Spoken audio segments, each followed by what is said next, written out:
Hi, everybody. My name is Lisa Margaret Royenko, and I will be changing my last name to Carlton.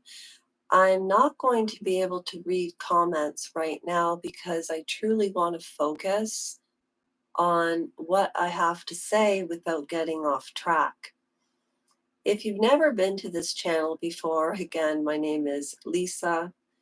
Um, I changed my name when I was 18 to my Ukrainian roots. Um, Before I talk about Prince Harry and Meghan Markle, I'm just going to step aside for a minute for real. And no matter what age you are, if you ever had a deadbeat father that never paid child support, I know that I'm not alone in that. And there are a lot of laws and loopholes. Sorry, I'm very, very nervous. There are a lot of statute of limitations, um, contesting wills, all of this type of thing. But in my opinion, if you have a father that was never around, neglectful, and as a child, you suffered. And even when you would go on visits, there wasn't a room for you, and there was screaming and shouting.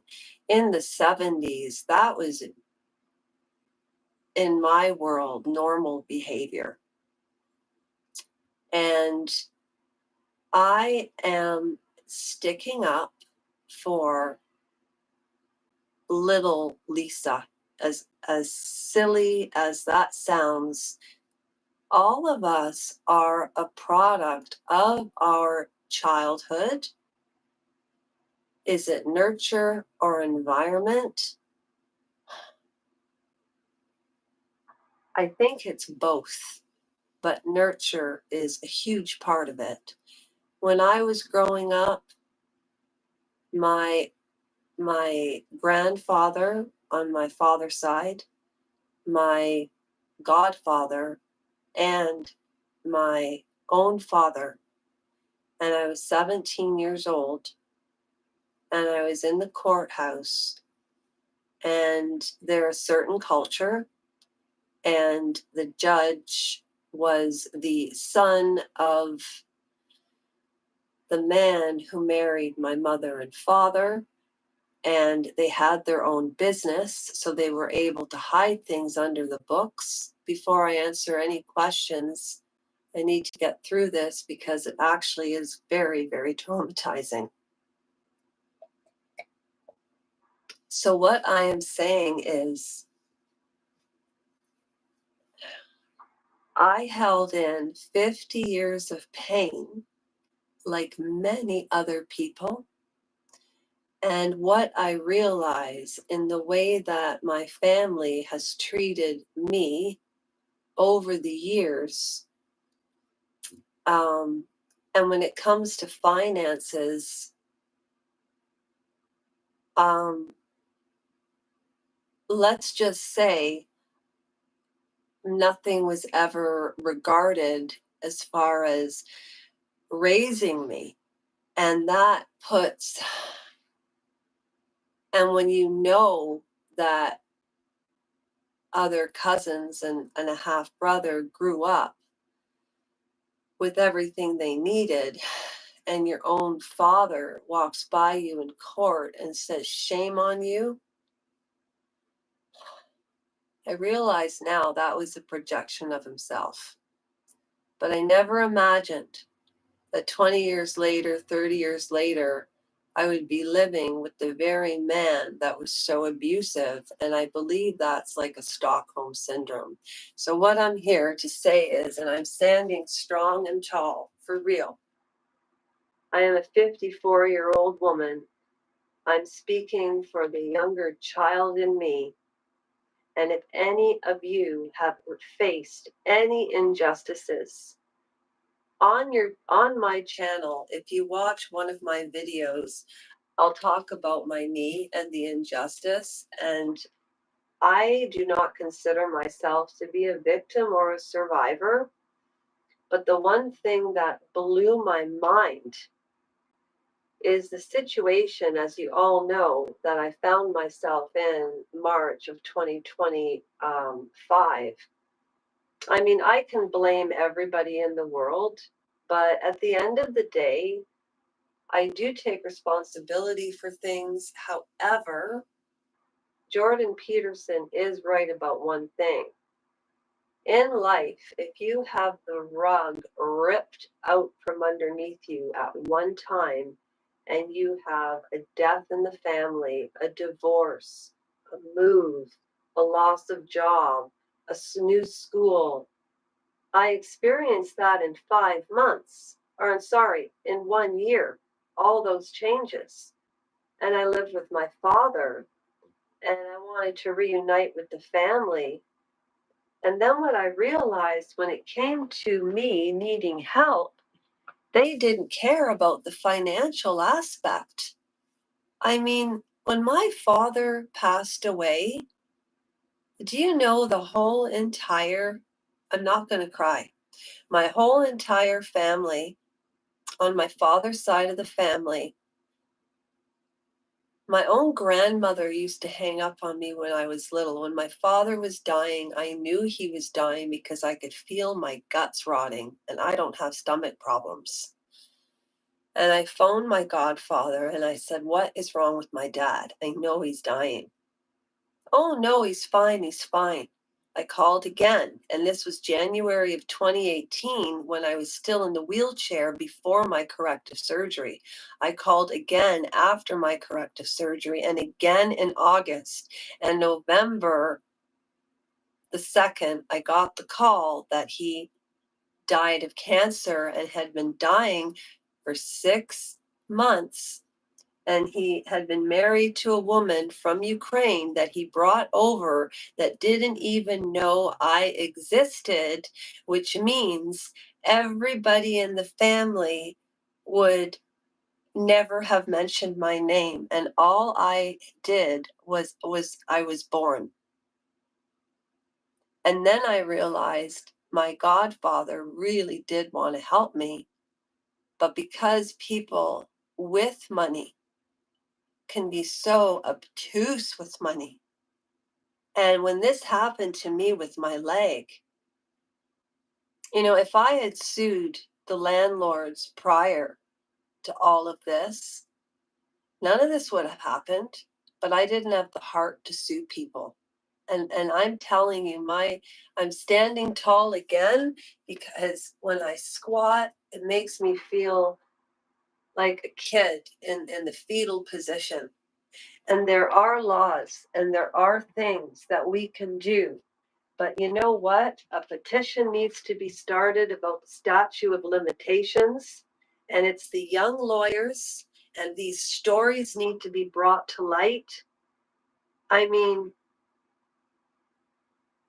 if this is the first time you've been to this channel, I apologize. It's such a hard subject.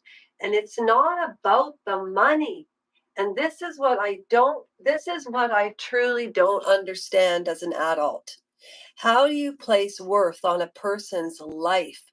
What father, grandfather, and godfather would walk out of a courtroom and my father tell me, "Shame on me," when my mother was a single mother? And I know there are more people out there like me, and a lot of times the things that you didn't know because you hid them for so long, whether you were a workaholic or whatever it was. And then you sit back, and when I broke my leg, I had so much time to think about things, and my awareness was awakened, and I realized as a consciousness in Canada, in Ontario, there is no rah rah. There is no picketing. There's no, I mean, something absolutely extraordinary has to happen because people just say, well, that's the way it is. I called this channel High Voltage and then I changed it to Justice Warriors. This is a non donation charity, okay? Because of what happened with my leg, my rant is on a video from today. I just wanted to say that. Like Wade Robson and James Safechuck, I don't believe they're lying about MJ. I don't. And it's like you have to stand up for yourself, and it's not about the money. They didn't pay for my diapers. I'm just saying. And then when I needed help, one of the family members that's not even blood said, "What is this? Guilt money?" And my mother said, "Guilt money? I didn't say that. You did." And that's projection. But I'm not projecting, but I do believe that all of us need to stand together. I want to start a petition because I'd like to make a difference, because there's no reason for me. The worst thing anybody could say about me is I get really terrible anxiety attacks. Sometimes I can really say things during anxiety attacks that are like really weird and like crazy. I am not a grifter or a user. In the past, I've been a little needy. However, my skin has thickened. And I do want to say it's because, even though what happened with my knee was a tragedy, I am dancing now and everything. However, I am getting older and I don't know how much longer I can do that. And it just kills me, the injustices that men in power get away with, whether it was the doctor and his oath and me being in a wheelchair and not saying anything. And then when my dad died, it was 2018. So that was only 5 months after my first corrective surgery. And the surgeon got away with it. My dad got away with it. And I remember my uncle said to me, "Well, what would you do if somebody owed you $16,000? And I thought to myself, oh my gosh, if the laws were correct, they would owe like $500,000 right now." And that's why I say old laws suck. And all I can think of doing is, going to the lawyer from where my mother had the lawyer, but he's deceased now, get the notes, write the story, put up a petition. I put one up with the leg, but people don't seem to realize the more voices. It's like Braveheart. I can see the strength in your eyes. I can see it. I can feel it. And there aren't support groups. And how do you change legislation? How do you change the laws, even to keep my grandfather accountable? Because I don't have 5 cars in the driveway, if you understand what I'm saying. And even if your family doesn't, it's unfair. And people say that's the way it is. And maybe it is right now, but I really think we can make a change. And that's why I urge you to join me in this. I'm going to do a lot more research on the hospital that really covered up my knee operation. I'm going to look into what I can do about these things that caused years of trauma that just stressed them out so much they couldn't hear the truth, and then got their children involved just the way my parents did when I was little. Nothing, lies don't die. Just like, remember the movie Carrie when her hand comes up? Lies don't die. That was creepy. Anyways, thank you for joining me. I really appreciate it. Happy birthday to you. I'd love to play a song. How about an uplifting song? It's about as bad as it can be. Every deadbeat dad bothers me. But if we get together now, I know that somehow legislation can change easily. It's really, really up to us. They say to keep our elbows up. I won't color up my cross, pretend I don't like God, I will not disappear. Totally impromptu. And happy birthday. Thank you for those who subscribed or liked or commented. It's really appreciated.